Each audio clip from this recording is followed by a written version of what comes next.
Tu hlavne Miša Hudeca a potom sa Miro Šatan k nemu pripojili, pretože v tom rohu urobili veľký frmol a hráči Detroitu na to reagovali dosť neskoro.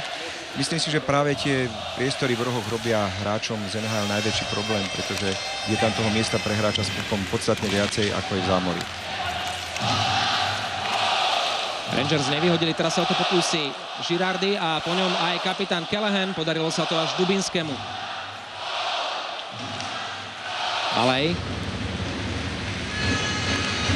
13 zápasov odohral Jozef Balej v drese Rangers. Jeden gól na 4 prihral. A kto sa môže pochváliť tým, že si zahral v jednom útoku s Markom Messierom? Lipiansky. Tam bude Girardi, ale urobil to príliš profesorsky za bránkou na Dubinského. Tu jeho prihrávku vystihol Bulík, Štajnok. Snažil sa tam Balej ešte tečovať pred Lundqvistom. Rehalfovi ten puk nesadol. Čas 07:14, vylúčený hráč New Yorku Rangers číslo Štajnok. 71 Mike Room. Teraz tam majú domáci len 4 hráčov, pretože naskočil tam Ivan Švárny. Už je na modrej čiare. Švárny. Lundqvist toho veľa nevidel. Ešte 37 sekúnd zostáva do konca prvej presilovky Slovana v dnešnom zápase a Vladimír Baluška si trošku pokecal s Lundqvistom.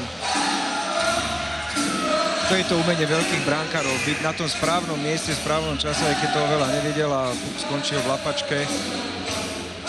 Napriek tomu, že tá strela skutočne mala oči, bola veľmi dobrá a mierila do dobrého priestoru. Švárny a možno jeho ďalší pokus. A tento vyšiel! 1-0! Ivan Švárny otvára skóre. Táto strela nebola zďaleka taká prudká, ale už mierila presne. Vôbec, myslím si, že ju Lundqvist vôbec nečakal, pretože to bola strela bez prípravy.